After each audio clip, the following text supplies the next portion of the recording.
mohon maaf, di beberapa kota pun di Saudi Arabia pun sudah ada juga bar-bar demikian yang sudah vulgar, yang sudah ditampakkan seperti diskotik-diskotik. Itu sudah mulai ada di beberapa kota di Saudi Arabia yang notabene, mohon maaf, itu notabene Saudi Arabia itu kota yang cukup agamis. Tapi kemudian sudah ada tempat-tempat perjudian yang cukup besar. Sudah ada tempat karaoke yang besar. Sudah ada tempat diskotik yang besar. Meskipun tidak di tanah haram, tetapi sudah mulai merembet masuk ke tempat yang cukup kita anggap agamis. Alhamdulillahi Rabbil Alamin. Alhamdulillahilladzi an'ama bi ni'matil iman wal islam bihima tatimmus salihat. Ashhadu an la ilaha illallah wahdahu la syarika lah. Wa ashhadu anna Muhammadan abduhu wa rasuluh la nabiyya ba'd. Allahumma salli wa sallim wa barik ala hadzal nabiyil karim. Allahumma salli ala Muhammad wa ala ali Muhammad fil alamin innaka Hamidum Majid. Puji syukur kehadirat Allah atas limpahan rahmat dengan mengucapkan alhamdulillahirabbil alamin. Berselawat kepada Nabi dengan mengucapkan Allahumma salli ala Muhammad wa ala ali Muhammad fil alamin innaka Hamidum Majid. Ya ayyuhalladzina amanu taqullaha wa qulu qawlan sadida yuslih lakum a'malakum wa yaghfir lakum dhunubakum wa may yuti'illaha wa rasulahu faqad faza fawzan 'azima. Baik Bapak Ibu sekalian yang berbahagia, mudah-mudahan di subuh hari ini Allah limpahkan rahmat dan karunia-Nya dan keberkahannya kepada kita semua. Amin ya rabbal alamin. Allah jadikan kita orang-orang yang selalu taat kepada Allah dan mencintai baginda Nabi Muhammad sallallahu alaihi wasallam. Allah jadikan rumah tangga sakinah, mawaddah warahmah. Allah jadikan anak-anak yang saleh dan salehah. Allah berikan limpahan rahmat kepada orang tua kita. Amin ya rabbal alamin. Baik Bapak Ibu sekalian yang berbahagia, pada subuh hari ini kita akan melanjutkan kajian kita 30 tanda datangnya atau 30 fitnah akhir zaman dalam pandangan Syekh Hasim Al-Asy'ari dalam kitabnya Ahlus Sunnah, Risalah Ahlus Sunnah wal Jamaah. Bapak Ibu sekalian yang berbahagia, sudah kita ceritakan tentang kitab Risalah Ahlus Sunnah wal Jamaah. Kitab ini oleh Syekh Hasim Al-Asy'ari dijadikan satu rujukan oleh para orang-orang yang berlatarkan pesantren salaf. Jadi buku ini, buku Risalah Ahlus Sunnah wal Jamaah ini, itu oleh pesantren-pesantren salaf itu dipegang.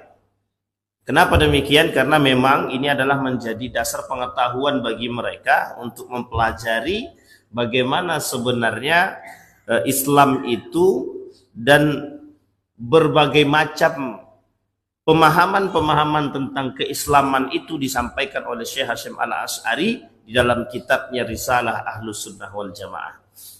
Jadi sebenarnya kalau Syekh Hasim Al-Asy'ari itu adalah pendiri Nahdlatul Ulama, beliau sudah mengetahui keadaan sebelum beliau mendirikan Nahdlatul Ulama. Artinya begini, akan terjadi kejadian-kejadian firqah-firqah, dan itu sudah disebutkan oleh Nabi dalam hadisnya. Sehingga beliau mengarang buku ini agar bisa dipelajari, menjadi paling tidak menjadi parameter untuk mengetahui apa yang disampaikan oleh Nabi kelak bakal terjadi. Jadi kalau ada perkataan Nabi yang tak terjadi, wah itu sangat tidak mungkin sekali. Karena hadis Nabi itu sudah perkataan Nabi. Perkataan Nabi itu datangnya dari Allah. Artinya, wa ma yantiqu 'anil hawa in huwa illa wahyun yuha. Nabi itu tidak mungkin sembarangan berbicara, itu tidak mungkin. Nah, sekian banyak yang disampaikan oleh Nabi terkait perkara-perkara yang akan datang di akhir zaman. Dan itu dinukil oleh para ulama.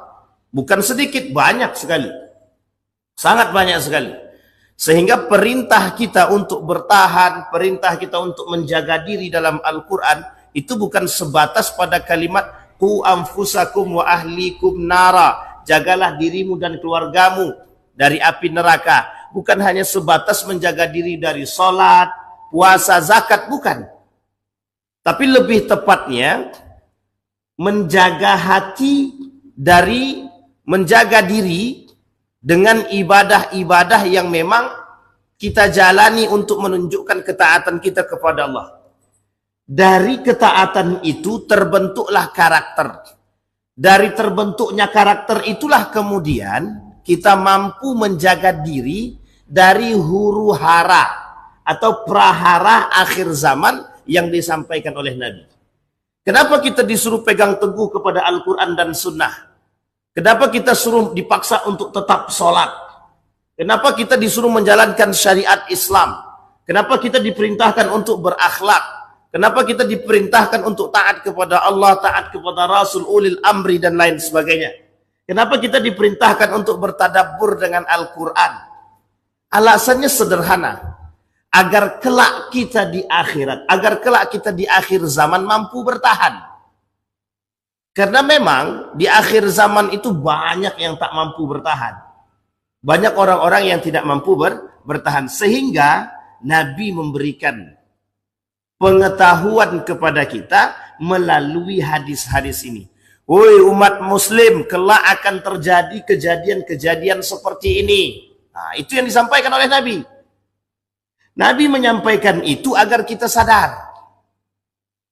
Tapi, akankah itu terjadi? Akan terjadi. Bagi siapa? Bagi mereka yang tak sadar. Jadi kejadian itu pasti terjadi. Tidak mungkin Nabi bilang, nanti di akhir zaman akan terjadi, nanti di akhir zaman akan tersebar zina itu akan terjadi di mana-mana. Kalau seandainya tak terjadi, berarti nubuat Nabi salah. Kenabian Nabi salah. Sama halnya dengan perkataan tabbat siyada abi lahabiu watab. Andai kata ketika itu Abu Lahab bersyahadat dia kepada Allah, kira-kira perkataan Nabi itu batal apa tak batal? Batal. Tapi karena sudah skenarionya Allah, tak jadi. Ini yang harus kita pahami. Yang harus kita perhatikan baik-baik itu di situ. Karena memang itu perkara. Nah, disinilah kemudian perlunya kita memahami prahara kejadian-kejadian itu untuk menambah pengetahuan kita. Yang pertama, yang kedua menambah keilmuan kita, yang ketiga menambah keimanan kita. Oh, kalau kami tak jaga-jaga diri, maka paling tidaklah, apa paling tidak? Kita terjerumus dalam gemerlapnya dunia. Nah, ini kemudian yang ingin kita bahas pada subuh hari ini. Baik, Bapak Ibu sekalian yang berbahagia. Kemarin di pertemuan sebelumnya kita sampai nomor 13. Sekarang kita ulang sedikit di nomor 13. Yang ke-13. Kata Nabi yang ke-13, "Idza ata'a ar-rajul imra'atahu wa aqqa ummahu wa adna sadiqahu wa aqsa abahu wartafa'atil aswatu fil masajid." Rawahu At-Tirmizi an Abi Hurairah radhiyallahu an.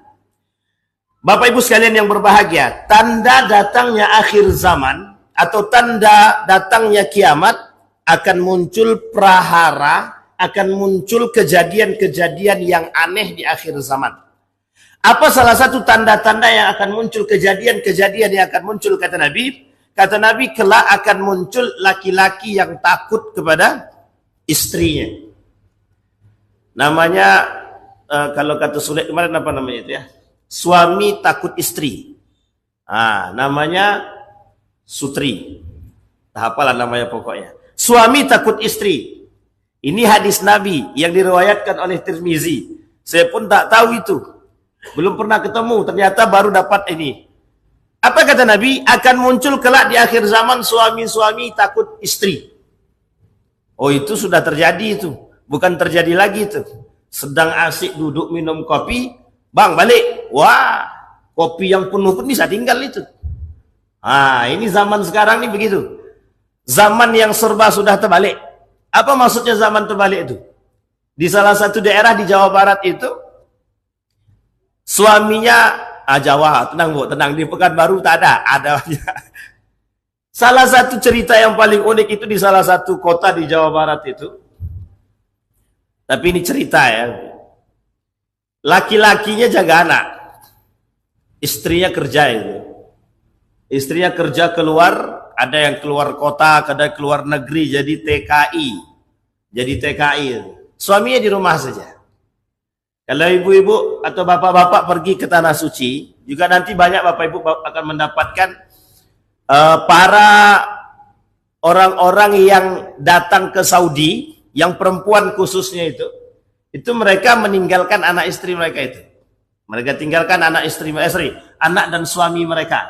Mereka pergi keluar kota, keluar negeri, ada yang ke Mekah, ada yang di Jeddah, ada yang di Riyadh, ada yang di Madinah, itu kerja itu.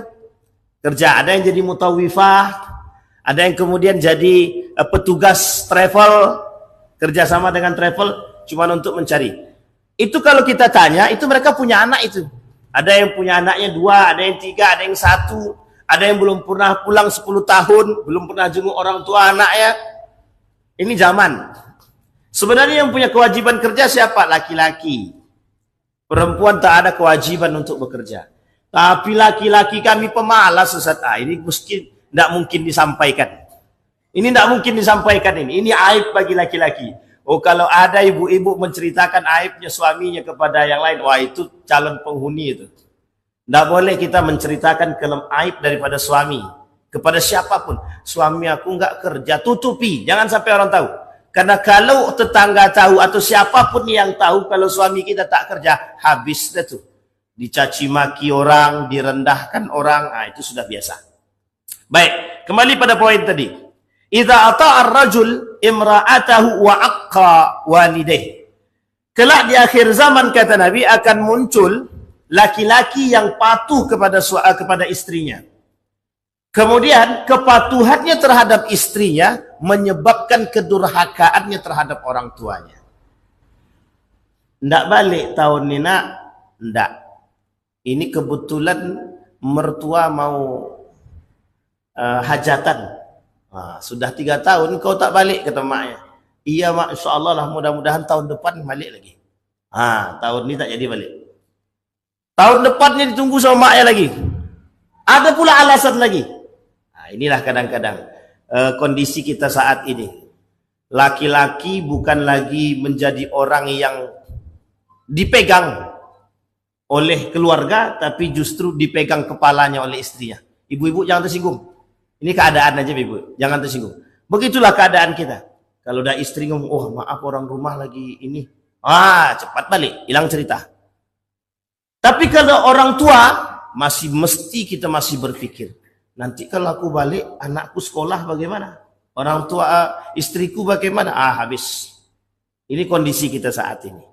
Ketakutan seorang suami terhadap istri itu sangat-sangat kelihatan saat ini. Zaman dulu tak. Zaman dulu orang tua zaman dulu apa kata suami? Karena mereka tahu suami itulah imam mereka yang harus mereka dengar. Kalau sekarang terbalik. Apalagi kalau sekarang nih perempuan sudah boleh kerja tuh, naik tuh. Naik semuanya naik. Jadi penyebabnya apa? Salah satunya adalah ekonomi. Kenapa demikian? Karena banyak perempuan yang merasa ketika mereka sudah punya penghasilan, oh mohon maaf, kalau kau tak mau ikut aku tak masalah. Aku udah kaya, aku punya duit. Aku bisa lakukan apapun. Aku cari 10 laki-laki pun bisa. Kenapa dia pandai bersolek? Inilah akibat kalau rumah tangga tidak dibumbui dengan agama, dengan nilai-nilai agama, susah. Cerita yang paling unik lagi, ketika orang tuanya minta duit, dia harus izin sama istrinya dulu. Bentar ya bu, saya izin sama istri saya dulu, saya tanya dulu. Astagfirullah. Apa kata istrinya? Kebutuhan rumah tangga kita aja belum cukup, bang apa mau ngasih mak abang pula? Itu kadang-kadang. Kadang memberi ibu kandung, itu dipertanyakan. Kita ini anak laki-laki itu punya tanggung jawab kepada kedua orang tua kita. Punya tanggung jawab. Kedurhakaan kita terhadap orang tua menyebabkan tidak baiknya rumah tangga.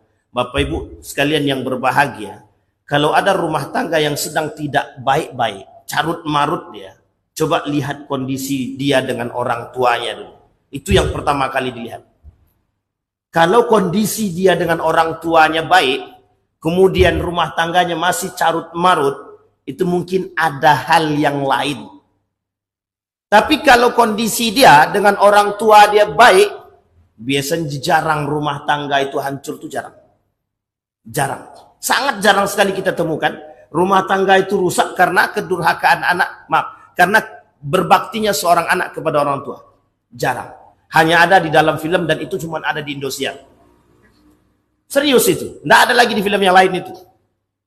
Tetapi, kalaulah dia durhaka dengan orang tua, kedurhakaannya terhadap orang tua, itu akan menyebabkan semua perbuatannya, baik pekerjaannya, rumah tangganya, hartanya, dan lain sebagainya, itu akan berkurang sedikit demi sedikit keberkahannya, bahkan seisi-isinya. Kenapa? Karena kedurhakaan daripada orang tua. Satu cerita yang sangat masyhur itu, seorang pemuda, baik bisnisnya, baik dari istrinya, suaminya, baik, penghasilannya bagus, banyak. Suatu ketika terjadilah satu clash antara dia dan orang tuanya. Mungkin ibunya kecewa. Karena ibunya sedikit kecewa, yang terjadi perlahan daripada rumah tangga yang tadi baiknya itu. Anaknya bagus, sekolah semua, itu berkurang sedikit demi sedikit. Satu persatu Allah tarik. Mulai dari hartanya, mobilnya kecelakaan, bisnisnya hancur, rumah anaknya tak sekolah, kemudian terjadi perselisihan dalam rumah tangga yang mengakibatkan hampir terjadi perceraian. Sampai 4 tahun dia datang kepada salah seorang guru. Kalau bahasa kita alim, apa kata dia kepada alim? Saya sudah 4 tahun dilanda musibah rumah tangga, baik dari segi ekonomi, keluarga, dan lain sebagainya. Apa kata guru tadi? Pernah enggak kau menyakiti hati orang tuamu sekali saja selama 4 tahun sebelum 4 tahun itu? Dipikir-pikirnya. Pernah 1 kali. Datang kau ke rumah orang tuamu, minta maaf, bersujud ke sana. Ternyata selama itu, selama dia punya clash dengan orang tuanya, selama 4 tahun dia tak pernah datang ke rumah orang tuanya.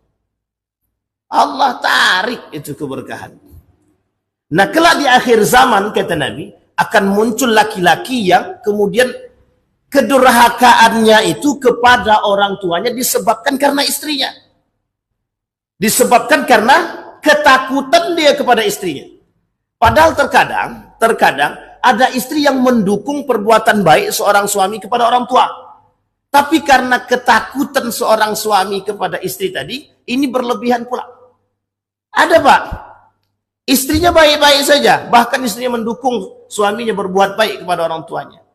Tapi karena kecintaan seorang suami terhadap istri mungkin berlebihan, sehingga yang terjadi sebalik. Nah, Bapak Ibu sekalian yang berbahagia, terkhusus buat ibu-ibu, apapun yang dilakukan oleh seorang suami untuk ibu kandungnya, ibu-ibu adalah orang yang nomor 2 setelah ibunya. Jadi jangan pernah jadikan kita nomor 1, jadikan ibunya nomor 1. Hendaknya suami juga begitu. Ajarkan istri kita untuk menjadikan orang tuanya adalah orang yang paling disegani setelah orang tua kita. Ini penting. Kadang-kadang ego laki-laki ini tinggi pula. Kau hormati dulu orang tuaku, pokoknya orang tuaku nomor 1. Ini tidak betul juga begitu. Kedua-duanya itu penting. Baik dari segi orang tua laki-laki dan perempuan itu penting. Ada juga seorang istri jadi durhaka kepada ibunya hanya karena suaminya. Tapi kedurhakaan seorang istri kepada ibunya itu disebabkan oleh suaminya, maka itu menjadi tanggung jawab berat bagi seorang suami. Artinya begini, istri memang patuh kepada suami. Sekalipun meninggal orang tua istri itu, kalau suami bilang jangan kau keluar dari rumah tanpa izin aku, maka janganlah keluar lagi. Sekalipun orang tua meninggal, tapi suami tak mengizinkan keluar dari rumah, tak usah keluar. Karena ini bagian penting dalam hidupnya seorang wanita terhadap suami. Itu penting. Akhlak yang paling mulia itu di situ. Bahkan dijanjikan oleh Allah itu surga tanpa hisab bagi seorang wanita yang mau berbakti kepada suaminya. Tetapi seorang suami harus mengajarkan bagaimana istrinya untuk patuh kepada orang tuanya. Nah, ini yang paling penting. Artinya membangun komunikasi yang baik. Alaika bibirril walidain kilaihima. Kewajiban bagi kalian berbuat baik dan berbakti kepada kedua orang tua, kedua-duanya. Wa birri dzawil qurba wal abaid. Apa maksudnya? Barulah kemudian setelah kau berbakti kepada orang tua, berbuat baik pada orang tua, baru kau berbuat baik kepada orang lain. Ini orang lain baik sama orang lain, baiknya bukan main. Sama orang tua minta ampun, pelitnya na'udzubillah. Tenang ditraktirnya, kawan-kawannya makan ditraktirnya. Orang tuanya minta duit 10.000 pun susah. Kadang-kadang, nih bu saya kasih tapi pinjam aja lah ya. Itu anak-anak calon apa namanya, tanda-tanda anak-anak durhaka begitu. Baik, itu yang pertama, menyebabkan seorang laki-laki durhaka kepada ibunya atau kepada orang tuanya karena rasa takutnya kepada istrinya. Jadi ketaatan bisa menyebabkan, taat itu tak salah, tapi kalau taat tidak pada tempatnya atau taatnya berlebihan itu bermasalah. Makanya kita tidak boleh Bapak Ibu melakukan sesuatu itu berlebihan, itu tak boleh. Cinta kepada manusia berlebihan, tidak bisa mati dia kita ratap jadi sejadi-jadinya itu. Boleh Bapak Ibu lihat itu di kuburan tuh ada yang menangis sejadi-jadinya sampai pingsan dan lain sebagainya. Mencintai manusia itu tidak boleh melebihi cinta kita kepada Allah. Kalau kita kehilangan Allah biasa saja, tapi kalau kita kehilangan orang yang kita cintai, minta ampun sakitnya. Dan ini bahasa. Baik. Yang kedua, wa'adna sadiqa wa aqsa'bah. Kata Nabi kelak di akhir zaman, dari hadis yang sama, akan muncul orang-orang yang kemudian dekat dengan temannya, tapi jauh dari orang tuanya, jauh dari bapaknya. Berkomunikasi dengan kawan baik, berkomunikasi dengan orang tua kesulitan. Berkomunikasi, bermuamalah, bersahabat dengan teman, itu sangat biasa, sangat mudah terjalin. Tapi bersahabat dengan orang tua, dengan bapak, sangat sulit. Dan ini kemudian, mereka menganggap bapak bukan masaku. Masaku bukan masanya bapak. Jadi tak nyambung. Makanya ketika mereka mengatakan, aku dengan temanku sejalan. Tapi aku dan bapakku tak sejalan. Ini masalah Bapak Ibu.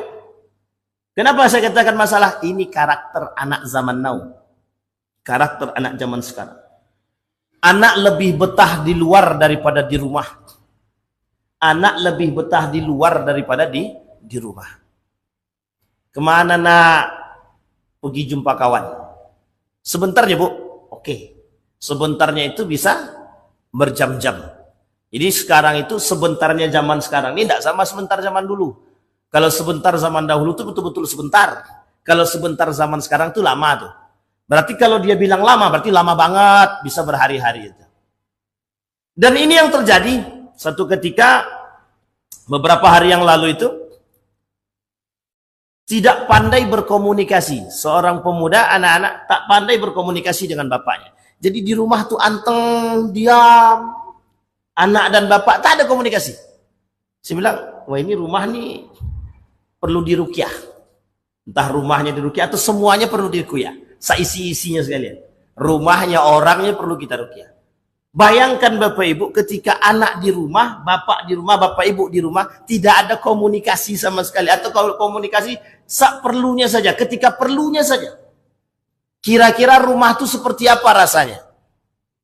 Bagi anak, kalau rumah itu tidak ada komunikasi antara anak dan orang tua, itu bagi anak-anak, mohon maaf itu, memang menjadikan pelariannya tempat kawan-kawan. Bosan di rumah. Sehingga dia keluar rumah. Ketika dia keluar rumah, dia cari kawan.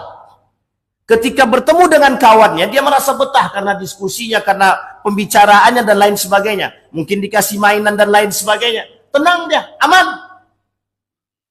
Sehingga ini menyebabkan pergaulan dia tanpa batas, karakter dia tanpa batas, akhlak dia tanpa batas. Ini menjadikan dia jauh dari orang tuanya. Dan Nabi sudah katakan kelak di akhir zaman akan muncul orang-orang yang seperti itu. Apa penyebabnya? Penyebab yang pertama komunikasi di dalam rumah tangga. Nabi Muhammad sallallahu alaihi wasallam jangankan dengan istrinya, dengan cucu-cucunya pun dia mampu bermain. Bahkan dibawanya ke masjid, naik dia ke atas badan Nabi sedang sholat, dipegang oleh Nabi, kelak menjadi satu hukum. Bagaimana hukumnya bawa anak ke masjid ketika menggendong anak? Kalau anak itu tak pakai pempes dan yakin kita kesuciannya, boleh. Tapi kalau kita tak yakin dia pakai pempes, kita tak boleh bawa gendong dia. Kecuali dalam keadaan memang ditakutkan mengganggu orang lain, baru dibolehkan. Apa dalilnya? Nabi bawa cucunya sholat. Nabi pernah gendong cucunya ketika sholat. Jadi dalil. Nabi dengan Siti Aisyah, boleh dibangun cerita ini Bapak Ibu. Nabi dengan Siti Aisyah setiap sore main lari-lari. Ketika Nabi dalam keadaan kosong setelah sholat asar, setelah Nabi sholat asar, kemudian Nabi mengaji, berkumpul dengan para sahabat dan sahabiat. Itu setelah itu Nabi pulang ke rumah, Nabi main-main. Bermain-main dengan Siti Aisyah. Kalau Nabi di rumahnya Maryam, Nabi bermain. Bahkan Nabi membangun dialog yang bagus ketika dengan Maryam itu. Satu cerita, Nabi sampai ke rumah Maryam. Yang tak suka siapa? Siti Aisyah. Nah, ini bangun cerita Nabi lain cerita ya, tapi cerita-cerita bangun di belakang lagi. Jadi Nabi itu ketika datang ke rumah Maryam, sampai di rumah Maryam, itu Maryam siapkan keinginan Nabi. Apa yang disukai oleh Nabi? Yang disukai oleh Nabi roti canai dan lain sebagainya. Roti canai, madu dan lain sebagainya. Manisan. Dikumpulkan. Itu cerita. Nabi bercerita tentang Maryam. Apa saja, bagaimana keadaan hari ini. Nabi cerita. Nabi itu komunikatif, sangat komunikatif.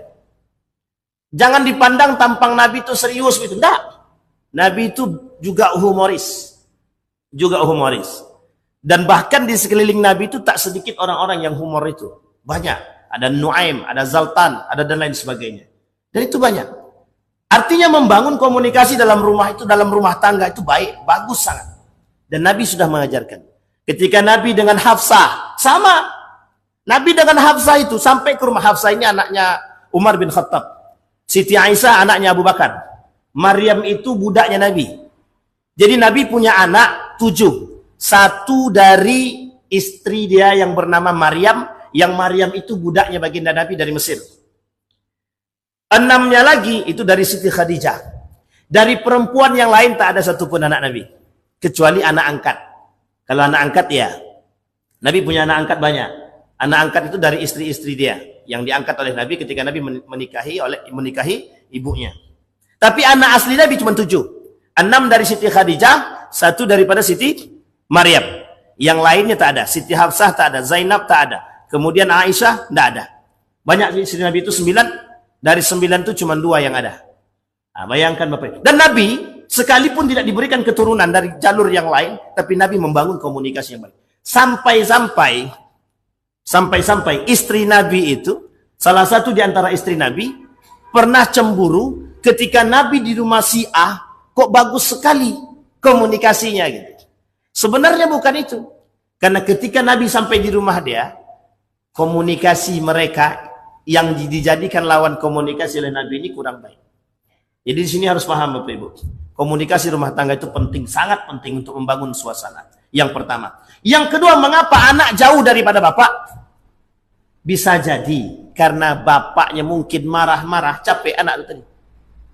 Yang ketiga, bisa jadi di rumah itu tidak ada terbangun nilai-nilai agama. Bisa jadi Pak, rumah itu bukan diisi oleh malaikat, diisi oleh setan. Kalau udah diisi oleh setan, bawaannya hawanya panas saja. Yang paling berbahaya yang keempat. Kenapa? Anak-anak sudah merasa nyaman dengan lingkungannya. Apa yang mereka terima di lingkungan mereka? 1, pergaulan mereka sudah bebas. Ketika pergaulan bebas, mereka sudah menikmati. Yang kedua, adanya HP. Wong di dalam rumah saja tak ada komunikasi, asal ada HP. Anak di dalam kamar, bapak di dalam kamar, ibu di dalam kamar. Di tengah-tengah setan. Di ruang tamunya tak ada orang. Anak tak ada komunikasi dengan bapak, bapak tak ada komunikasi dengan anak. Dan itu bertahan berjam-jam. Ah, ini yang masalah kita. Anak dibiarkan main game online, judi online, dan lain sebagainya. Dulu game online-nya pakai internet, artinya di warnet. Sekarang enggak. Sudah ada game online di HP. Nah, ini musilah kita hari ini, masalah kita. Jadi banyak pengaruhnya. Nah, yang terakhir, pengaruh yang paling besar lagi kata Imam Al-Ghazali, lingkungan. Lingkungan itu sangat-sangat berpengaruh terhadap perubahan karakter seseorang. Orang alim bertemu dengan lingkungan yang tidak alim, hari pertama dia kuat, ketiga dia kuat, kelima dia kuat. Kalau sudah 1 tahun dia tinggal di situ, agak berat sedikit nampaknya. Ini penting Bapak Ibu, apalagi yang tak kuat iman. Baik, itu yang kedua dalam hadis tersebut. Yang ketiga, wartafatil aswat fil masajid. Ini yang ngomong Nabi bukan saya. Wartafa'atil aswat fil masajid. Akan muncul golongan-golongan yang saling mengangkat suara dalam masjid. Ini bahasa terjemahannya. Sekarang saya terjemahkan dalam bahasa pemahaman para ulama. Kata para ulama, apa yang dimaksud dengan mengangkat suara di dalam masjid? Yang pertama, orang-orang di dalam masjid berselisih paham. Satu, terjadinya perselisihan antara satu dengan yang lain di dalam masjid. Di dalam masjid. Yang kedua, terjadinya perebutan kekuasaan di dalam masjid. Sehingga ketika rapat tahan angkat-angkat suara. Pokoknya golonganku wajib jadi ketua masjid. Pokoknya golongan ini wajib jadi ketua masjid. Kan muskilah nih Pak. Masalah kita banyak nih. Masalah masjid. Masjid bukan tempat mencari duit. Masjid bukan tempat untuk mencari wibawa. Masjid tempat kita untuk membangun ibadah dan ketakwaan. Dari ketakwaan itu, you dapat dunia, you dapat wibawa. Bukan mencari wibawa di dalam masjid. Ini rela berantem di dalam masjid. Di dalam masjid. Bisa lempar-lemparan, bisa pukul-pukulan. Di dalam masjid. Nggak malu kita. Harus malu kita. Ini masalah kita hari ini. Saling merebut antara satu dan yang lain. Apa jabatan masjid itu? Emang ketua masjid digaji? Oh, atau pengen mencari kepentingan di masjid itu? Ah, ini dia. Yang harus kita perhatikan. Orang sudah berpikir bagaimana masjid itu rame, dia masih berpikir bagaimana mencari jabatan di dalam masjid. Karena tak dapat ketua RT, saya carilah ketua masjid. Kadang-kadang harus kita pahami betul. Itu yang kedua. Yang pertama perselisihan. Yang kedua perebutan. Yang ketiga, terjadinya permusuhan disebabkan karena perbedaan. Berantem di dalam masjid karena perbedaan. Yang sholat di depan sini, di sop pertama, itu tidak ada kemuliaannya bagi orang khusus, tidak ada. Siapapun yang datang, duduk di depan. Terserah, kalau kosong isi dulu depan. Mau wakil bupati, gubernur kayak datang belakangan di belakang. Tidak usah tunggu-tunggu. Nanti gubernur mau datang, dikasih tempat paling depan. Kalau sudah waktunya masuk, dan memang sudah saatnya sholat, gubernur yang datang suruh belakang. Tidak ada haknya dia untuk duduk di depan. Jangan dimuliakan. Yang berhak memuliakan kita itu adalah Allah. Itu tergantung. Kemuliaan seseorang itu tergantung kepada tingkat keimanan. Kalau mau dimuliakan, datang nomor 1. Kalau bisa azan sekalian, imam sekalian. Ini sudah datang paling belakang, ditunggu pula lagi. Sampai molor kadang-kadang sampai 10 menit, 20 menit, menunggu dia saja. Ini kadang berlebihan kita itu. Terlalu berlebihan. Mau pejabat kek siapapun dia. Kalau terlambat, dia terlambat. Masbuk ya masbuk. Biarkan sesuaikan dengan kondisinya. Saf ini Bapak Ibu diisi oleh umat muslim. Bukan diisi oleh golongan tertentu. Tidak ada nih kursi. Ini tempat Pak Bupati, Wakil Bupati, mantan Bupati, mantan Sekda. anggota dewan. Terus yang lain di belakang begitu. Sampai di sini paham ya Bapak Ibu ya? Itu yang menyebabkan perselisihan, itu yang menyebabkan permusuhan. Karena muncul perbedaan-perbedaan.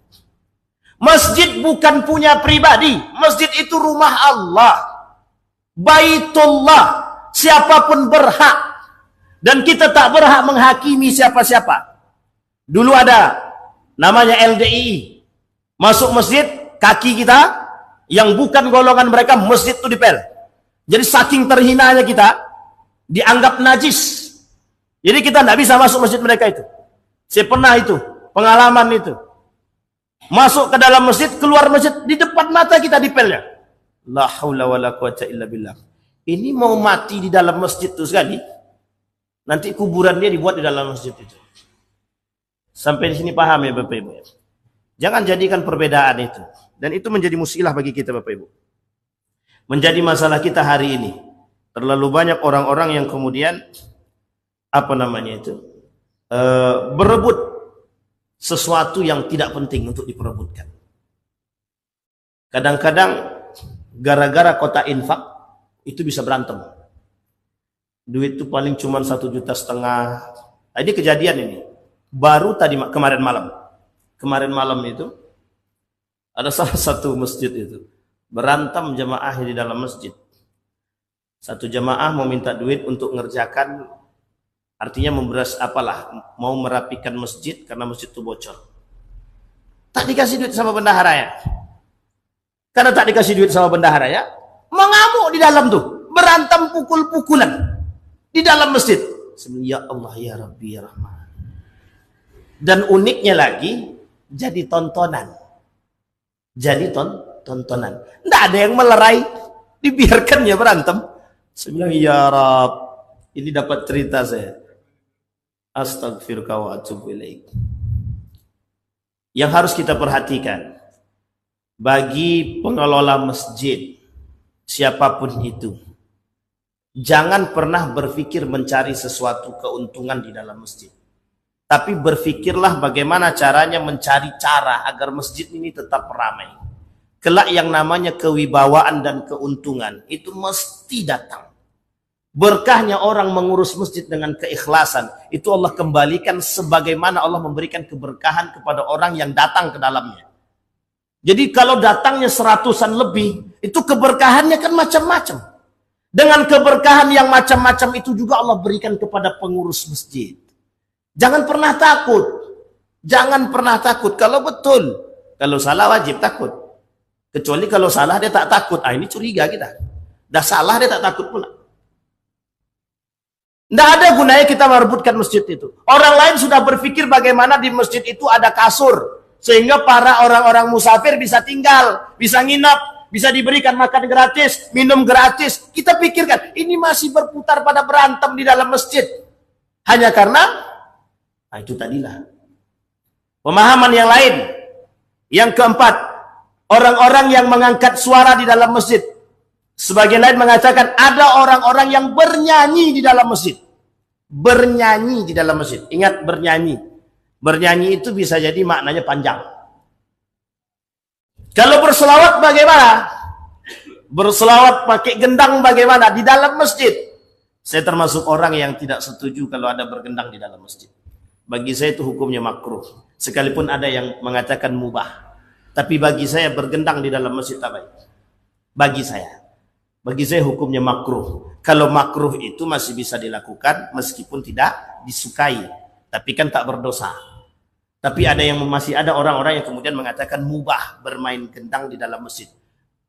Wallahu a'lam bishawab. Mungkin karena yang penting jangan karena kita melakukan kemudian kita mengatakan mubah. Karena kita tak suka kemudian kita katakan makruh ataupun haram. Artinya sesuaikan dengan kondisi pandangan para ulama bagaimana hukum bermain gendang di dalam masjid. Artinya itu bagian daripada itu. Tapi ada orang-orang yang kemudian bernyanyi di dalam masjid. Bernyanyi, nyanyinya pun tidak pula baik-baik. Selimut tetangga, kucing garong, poco-poco, itu nyanyi di dalam masjid, ngangkat suara. Nah ini masalah kita hari ini. Baik, itu yang ke-13. Kemudian yang ke-14. Nah, ini yang ke-14 ini kasus lagi tenar soalnya, tapi ini kemudian kita tidak usah terlalu panjang kita jelaskan.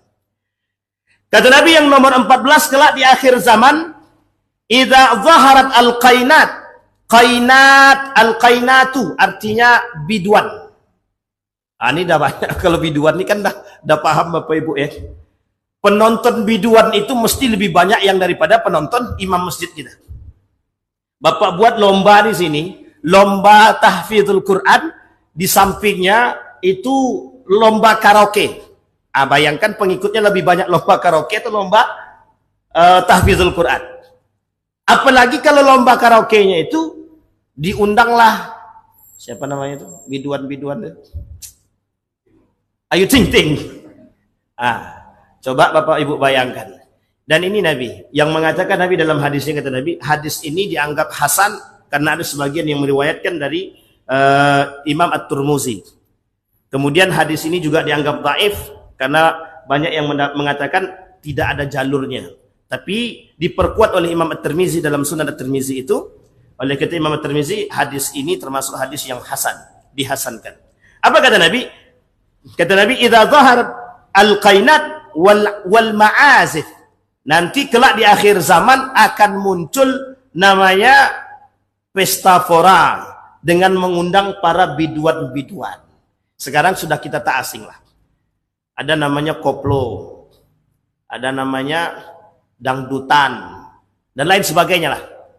Yang menjadi masalah adalah bukan masalah itunya. Yang menjadi masalah bagi kita adalah betapa banyaknya di situ, mohon maaf, jangan ada yang tersinggung. Perempuan-perempuan berjoget dengan pakaian-pakaian tidak senonoh. Bahkan mohon maaf betul, memang sengaja dibuat begitu biar banyak pendukungnya, biar banyak yang melihat. Sekarang logika kita lihat sekarang Bapak Ibu, ada foto perempuan tak pakai baju atau mohon maaf bertelanjang dada kalau bahasa kitanya.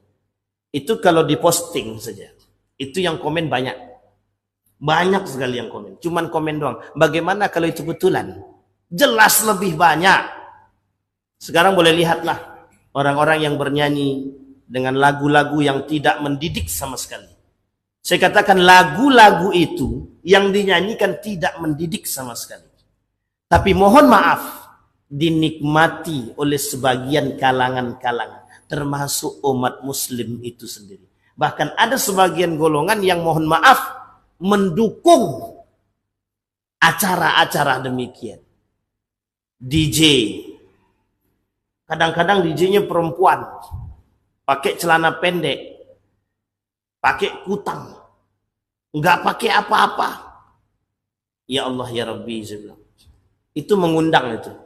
Jadi jangan salah, mohon maaf, jangan salah. Kalau suatu ketika Allah menurunkan bala, menurunkan azab, menurunkan cobaan. Nanti ada dalam hadis ini juga.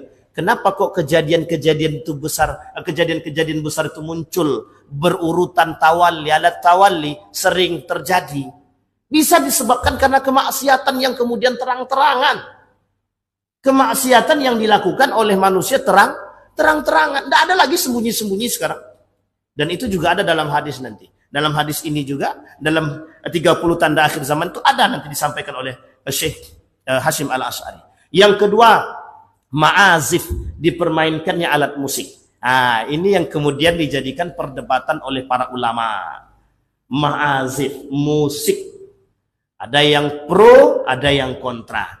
Kalau pro dan kontra pada aspek sebab, yang kemudian pada aspek itu mereka berikhtilaf, tak ada masalah. Tapi yang menjadi masalah adalah ada unsur di belakang itu untuk saling menjatuhkan, untuk saling mencaci, bahkan harus sampai mentakfiri. Ini yang muskilah. Masalah besar itu.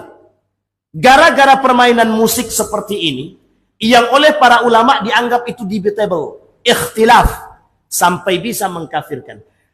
Satu ibadah yang sifatnya furu', yang bisa dijadikan ikhtilaf, berbeda pendapat para ulama tentang satu perbuatan tadi, satu transaksi tadi, kemudian ulama berikhtilaf, ada yang setuju, ada yang tak setuju, dan harus sampai mentakfiri. Yang salah bukan pada aspek sebabnya, yang salah pada aspek takfirinya. Mesti ada sesuatu yang mereka sembunyikan, mesti ada sesuatu yang mereka inginkan sehingga harus menjatuhkan orang tersebut. Dan ini harus dipahami baik-baik. Ini karakter akhlak ma'azif. Tetapi yang dimaksud oleh Nabi dalam hadis ini adalah kelak akan muncul orang-orang yang suka mendengarkan musik tapi tak suka mendengarkan bacaan ayat Al-Quran. Ini betul apa betul? Orang ngaji di malam Ramadan, datang orang berisik. Begitu Pak. Ini nyata nih, Ramadan kemarin terjadi. Apa kata jamaahnya? Ini kebetulan Pak Imamnya pintar pula. Apa kata Pak Imam? Bapak kalau ada dangdutan datang atau marah? Katanya. Diam langsung. Karena dia tahu yang marah itu yang suka dangdutan. Yang marah itu yang suka dangdutan. Diam, merah mukanya. Kami mau tidur. Besoknya corongnya tohaknya itu diarahkan ke rumah orang yang marah tadi. Sengaja Pak. Saya bilang wah ini kacau memang. Tapi begitulah keadaan kita Bapak Ibu. Orang lebih banyak menikmati bacaan, orang lebih banyak menikmati musik ketimbang dulu Bapak Ibu kita sering mendengarkan suara ngaji. Bahkan sekarang mohon maaf masjid-masjid sebelum azan itu sudah mulai jarang ada yang ngaji-ngaji. Kalau dulu kita sering dengar itu ngaji-ngaji mu'amar. Dulu kan sering dihidupkan mu'amar.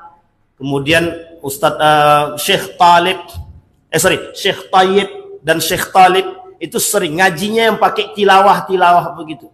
Sekarang sulit kita dengar. Kadang-kadang tiba-tiba langsung Allahu Akbar, langsung azan. Dulu ada. Intro itu ada dulu. Intronya bukan nyanyi. Intronya itu ngaji. Nah sekarang tak ada lagi. Tiap tahun bahkan kita selalu mengadakan lomba tilawah. Selalu mengadakan lomba tilawah.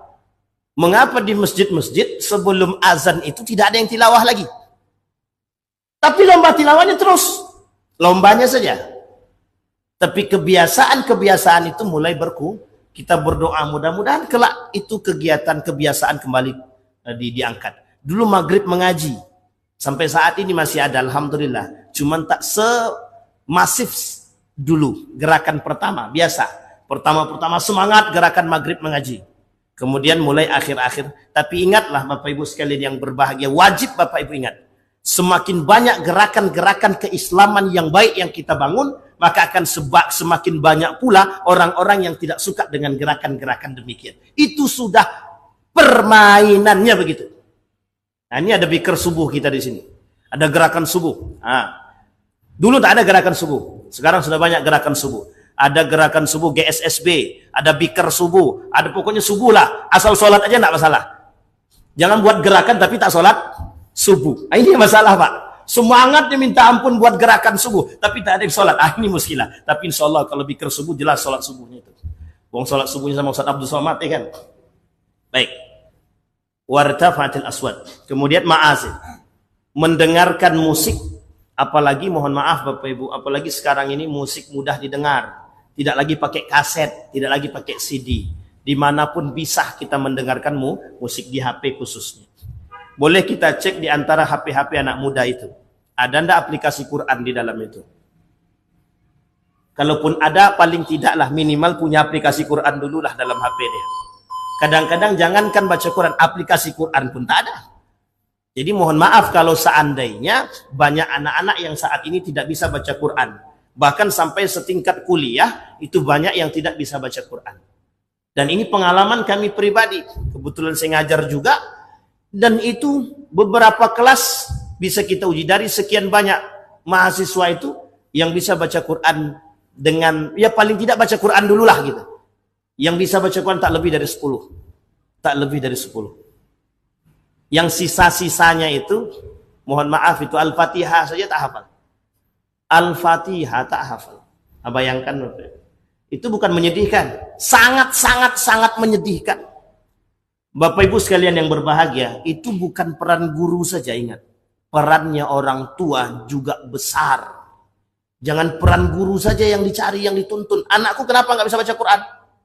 bapaknya, ibunya, kalau menyerahkan seutuhnya kepada guru, yang dididik guru itu tidak satu anak kita saja. Jadi peran orang tua untuk mendampingi guru dalam mendidik anak penting. Baik. Wasuribatil khumur. Dah, khamar. Nah, sekarang Bapak Ibu, khamar. Khamar ini tak sama dengan zaman dulu. Sudah banyak macamnya. Sekarang ada namanya nira, yang kemudian dipermentasikan atau dilamakan itu bisa memabukkan. Ada lagi namanya tua, ada lagi namanya susu fermentasi. Susu fermentasi itu, mohon maaf, itu kalau lama jadi yogurt. Dari yogurt tadi kalau dilamakan lagi itu akan menimbulkan gas lebih tinggi. Yang minum bisa mabuk. Yang uniknya zaman dulu tak ada, zaman sekarang ada. Apa contohnya? Zaman dulu kalau minuman mau mabuk-mabukan, itu ada minuman-minuman mabuk kayak tua begitu. Kalau sekarang tak. Lem, tahu Ibu lem? Lem cap kambing itu diisap. Itulah saking tak ada kerjaannya. Diisap sampai kuat-kuat, sampai stres. Ini kadang-kadang model namanya surbul khamar, tapi bisa jadi segala sesuatu yang membuat orang mabuk, hilang akal dan lain sebagainya. Dan itu saat ini sudah banyak. Bahkan mohon maaf, itu banyak toko-toko yang menjual itu minuman itu sembunyi-sembunyi. Bentar lagi tidak sembunyi-sembunyi, terang-terangan. Nah, ini tolong Bapak Ibu sekalian yang berbahagia diperhatikan. Wala ana akhir hadhil ummah awwalaha. Jadi begini. Kata Nabi, kelak di akhir zaman, la ana akhiru hadhil ummah awwalaha. Kelak di akhir zaman akan muncul kelompok-kelompok yang mereka pendatang orang baru melaknat orang-orang zaman dahulu. Artinya ada orang-orang yang sekarang melaknat ulama-ulama terdahulu, orang-orang soleh terdahulu dilaknatnya. Meskipun ini tak nampak secara begitu masif, tapi sudah terjadi. Orang-orang yang kemudian saling melaknat antara satu dan yang lain, kemudian berani mereka mencela ulama-ulama terdahulu oleh orang-orang yang kemudian datang belakangan. Kata Nabi, termasuk bagian daripada tanda datangnya akhir zaman. Sampai di sini paham ya Bapak Ibu sekalian yang berbahagia? Artinya kita dihadapkan dengan kondisi-kondisi hampir mirip. Apakah betul kita sudah berada di akhir zaman ataukah kita berada di kondisi yang cukup aman? Kalau menurut saya bukan cukup aman. Kita berada di kondisi akhir zaman. Kenapa demikian saya katakan? Demikian karena sudah banyak yang nampak di hadapan kita. Apakah ini kejadiannya hanya di Indonesia? Tidak. Bahkan mohon maaf, yang namanya minum khamar itu di Eropa sudah biasa. Di Eropa itu biasa sangat. Apalagi Bapak Ibu boleh datang nanti kalau ke Turki kan ada Asia, ada Eropa. Sudah Bapak Ibu boleh lihatlah. Tak usah jauh-jauh itu. Mohon maaf, di beberapa kota pun di Saudi Arabia pun sudah ada juga bar-bar demikian yang sudah vulgar, yang sudah ditampakkan seperti diskotik-diskotik. Itu sudah mulai ada di beberapa kota di Saudi Arabia yang notabene, mohon maaf, itu notabene Saudi Arabia itu kota yang cukup agamis. Tapi kemudian sudah ada tempat-tempat perjudian yang cukup besar. Sudah ada tempat karaoke yang besar. Sudah ada tempat diskotik yang besar. Meskipun tidak di tanah haram, tetapi sudah mulai merembet masuk ke tempat yang cukup kita anggap agamis. Sampai di sini paham Bapak Ibu sekalian yang berbahagia. Artinya kita sedang diteror dengan keadaan yang sedemikian rupa. Oleh karena itu, kita yang bisa menentukan arah jalan kita. Kelak insya Allah di akhir pertemuan selesai nanti kita sampaikan apa yang harus kita lakukan menghadapi zaman yang serba edan. Kata Cak Nun, MH Ainun Najib, zaman ini zaman edan, kata beliau. Iki zaman edan. Itulah bahasa beliau. Artinya zaman gila. Saya kira itu saja, mudah-mudahan bermanfaat bagi kita semua. Kita berdoa kepada Allah, mudah-mudahan apa yang kita sampaikan menjadi keberkahan, menjadi petunjuk bagi kita untuk bisa menciptakan ketakwaan kepada Allah Subhanahu wa taala. A'udzubillahi minasyaitonir rajim. Bismillahirrahmanirrahim. Alhamdulillahirabbil alamin. Hamdasy syakirin, hamdan na'imin, hamdan yuwafi ni'amahu wa yukafi'u mazida. Ya Rabbana lakal hamdu kama yanbaghi li jalali wajhikal karim wa 'azimi sultanik. Allahumma salli ala Muhammad wa ala ali Muhammad fil alamin innaka Hamidum Majid. Ya Hayyun ya Qayyum ya Fattah ya Alim ya Aziz ya Ghaffar ya Rabbal alamin. Allahumma ighfir lana dhunubana wa kaffir 'anna sayyi'atina wa tawaffana ma'al abrar. Rabbana isrif 'anna 'adzaba jahannam inna 'adzabaha kana gharama innaha sa'at mustaqarra wa muqama. Allahumma jannibna min munkaratil akhlaq. Allahumma jannibna min munkaratil akhlaq. Allahumma ansur ikhwanana al-mujahidin fi Palestin wa fi Gaza wa fi Rafah. Allahumma a'inna ala dzikrika wa syukrika wa husna ibadatik. Allahumma dammiril yahud. Allahumma dammiril yahud. Allahumma ahlikil kafarata wal mubtadi'ata wal musyrikin a'da'aka a'da'ad din. Allahumma rizqna rizqan halalan tayyiban mubarak wa anta khairur raziqin. Rabbana atina fid dunya hasanah wa fil akhirati hasanah wa qina azabannar walhamdulillahi rabbil alamin. Assalamualaikum warahmatullahi wabarakatuh.